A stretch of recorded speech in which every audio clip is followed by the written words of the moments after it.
Hello, welcome to Smoking with Swami. Today I have a special guest, Warren Kistenbroker, and he's with a spagyric apothecary. And that's kind of what we're going to try and find out today. What does spagyric actually mean? I had to try and write it down to learn how to say it even. So tell us a little bit about spagyric apothecary and what it is you do. So it's called spagyrics. Spagyrics is the alchemical preparation of plants, which basically involves a burning of the plant. So it's got the minerals and all the acids from a tincture. So it's a more full spectrum. So we have things like tincture, we have essence, we have extracts, we have spagyrics. What are the difference between the tincture? Is the first thing? Is that what you start with? Yeah. So you make a tincture like how? So a tincture is an alcohol extract.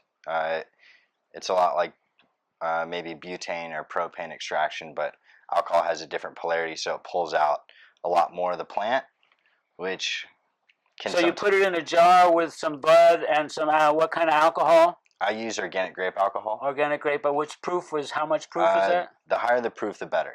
So 95%. So you put it in a glass jar and you let it sit for how long? If you're going to do the tincture method in a jar, at least 40 days, also known as a philosophical month. That's the Jesus month too, right? 40 days and 40 nights. It's a whole sort of cycle. I think so. Yeah. All right, that's interesting. That what do they call that? The philosopher's month?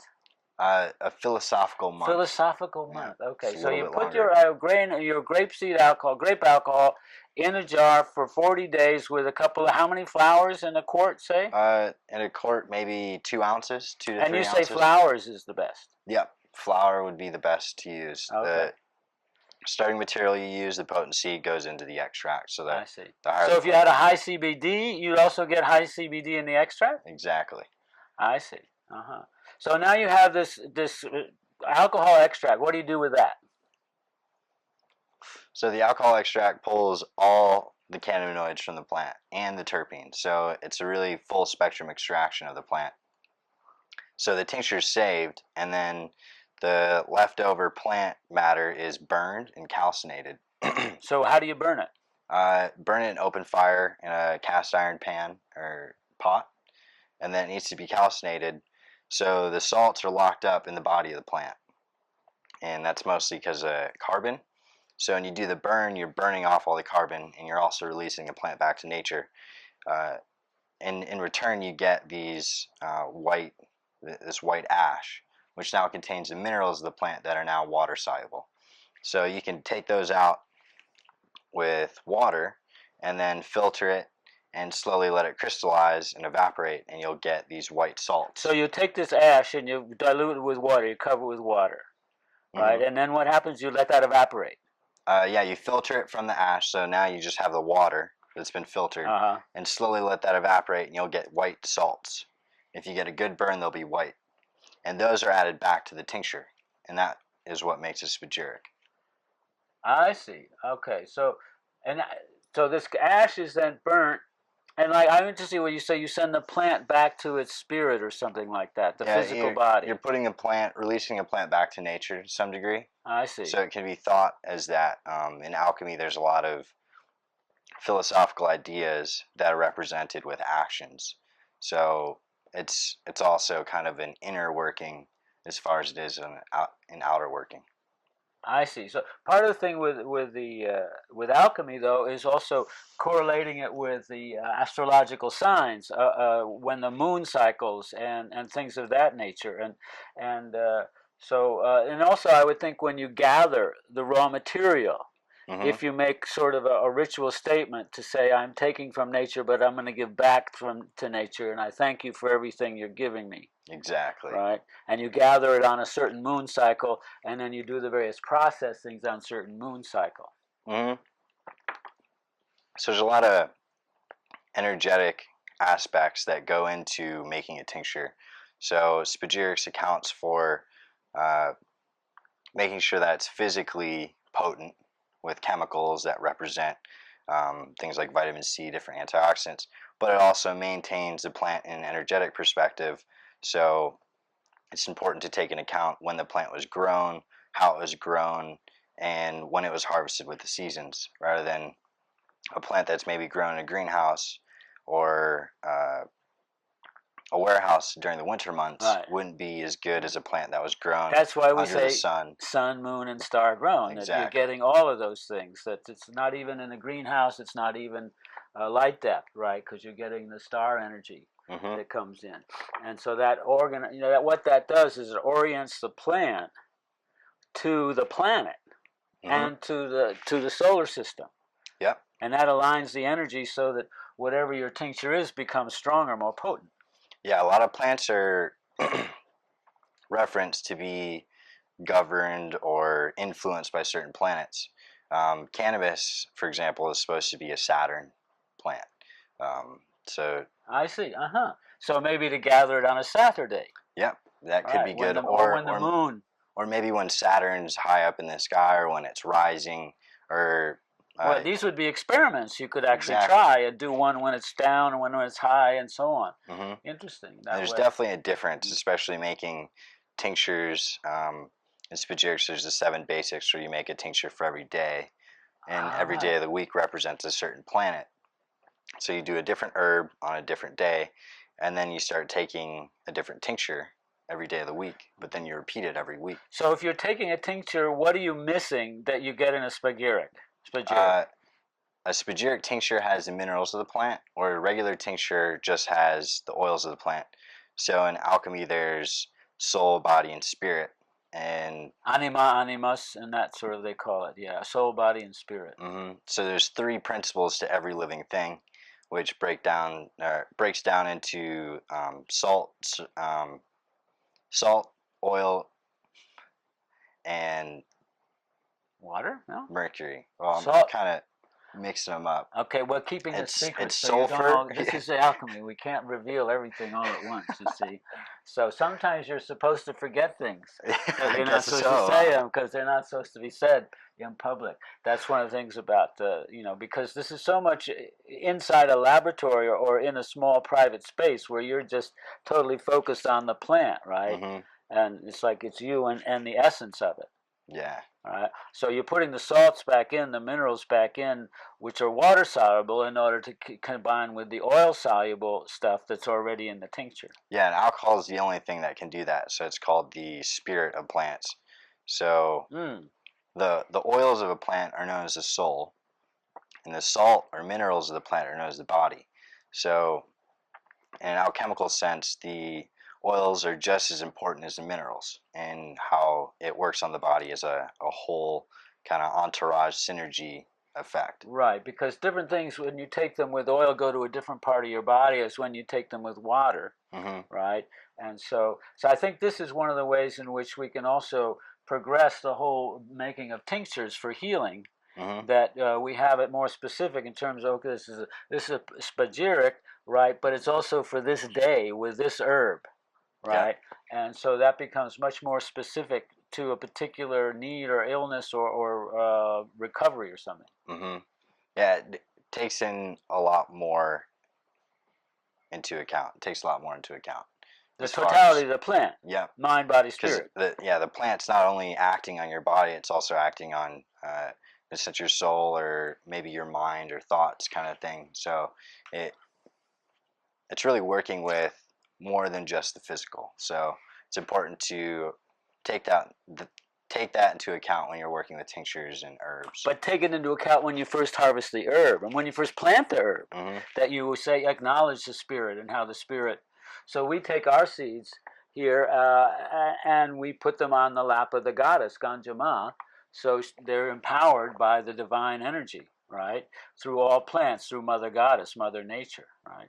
So from before the even seed happens, we're investing at that energy and then planting, starting the seeds. Like we're going to start our seeds in just a few days, right after the new moon, in Pisces moon, right? So it's a water sign, which adds to the fertility of it, right? Hmm. So that's and the other thing you're talking about body, mind, and spirit, and that's like that we have a three thing, Yeah, right? the I call those trifecta. triplicities, right? And so in Hinduism we have what we call rajasic, tamasic, and sattvic. The tamasic is that which is inert. It doesn't move. It doesn't change from what it is, right? And that might be just the body, right? Hmm. And then the rajasic is what might be called the mental part, The Rajasic is the act of will in Hinduism, where you make an actual willful change. So the one is static, the now the one is changed. But then the third one is the sattvic state, right? And the sattvic state is about the balance between the two, but it represents the spiritual dimension, which is what envelops the other two. And there's a balance, a vibration between stopping and moving, between inertia and action, right? And so that would be likewise happening in the alchemy. That makes a ton of sense, actually, because the oils, or the soul of the plant, is an opposite to the salts, whereas the oils are volatile and the salts are fixed. So it's kind of a trying to fuse the opposites. And then the spirit is? The spirit is the mediator. It lets the two connect so that they can react. So, and we find the spirit in the plant where and then again? The spirit is alcohol. So no matter what plant decays, it makes alcohol. I see. And then it also makes vinegar if it has oxygen. So there's kind of the alcohol is kind of the death principle of plants, whereas vinegar could maybe be like the living. When it brings the oxygen into that. Exactly. Interesting. But it's only from plants. Because it's a fermentation alcohol. It's not a distilled alcohol. No, the grape wine. The grape alcohol is distilled alcohol. But it's from naturally fermented grapes. Right. So the sugar's derived from the plant rather than anything that can be synthetic or anything like that. Right. So we're starting, and then we start with the grapes actually as the body of the spirit. Yep. The grape is the body of the alcohol. Mm-hmm. Right. Yeah. So now I'm always interested in what I call these triplicities, because in all philosophy we have like I, you, and it. Those three separate things. I, you, and it in relation to one's own self, right? And then there's past, present, and future, right? And that comes into also with alchemy, because we have this repetition of something, which takes the past into the future through repetition, right? Repetition of a present. And so those are the way that the three things all work together.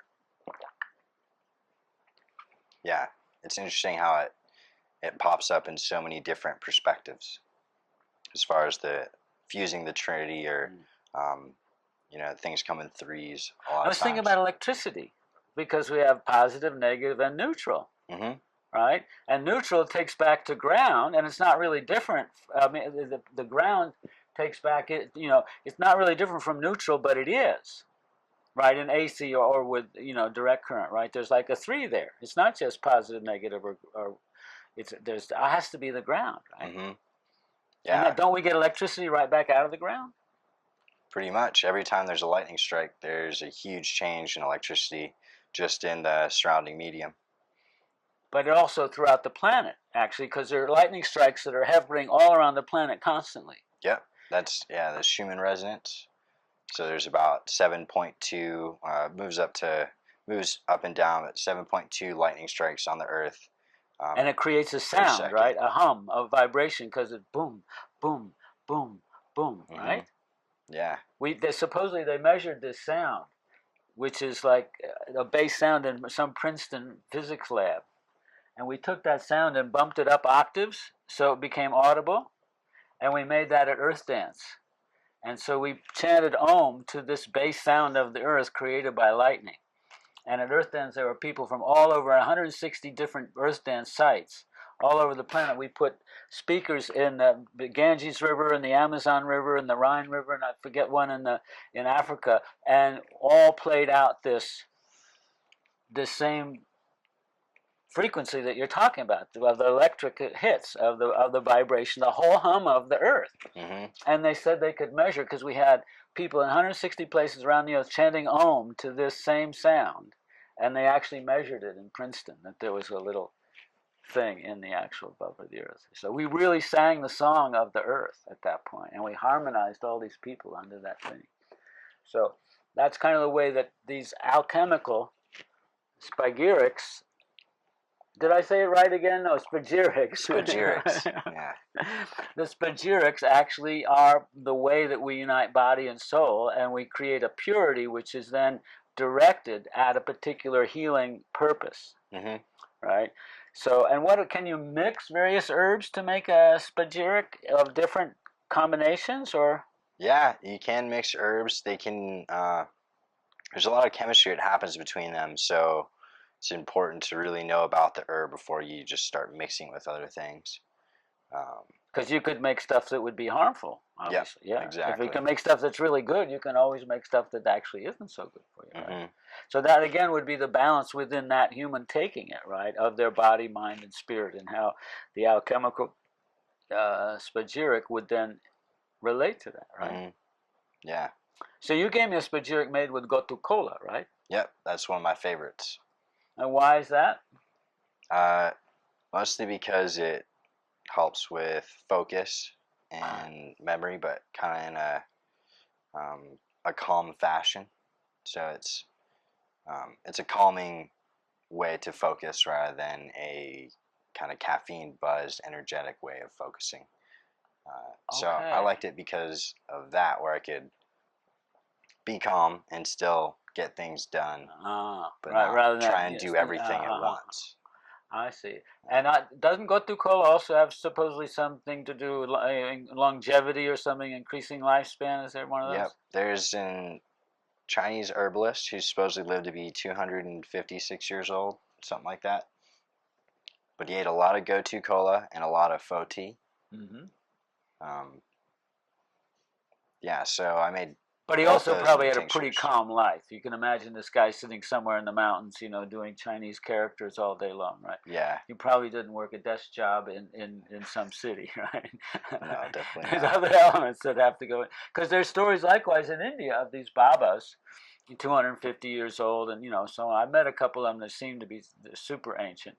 And but that life of a recluse, of withdrawing from society, but obviously they had some special thing happening. So anyway, anything else? We're gonna kind of close this up now. Anything else that you want to say about your spagyrics and how they work? The entourage effect of adding the salt and the oils and so on.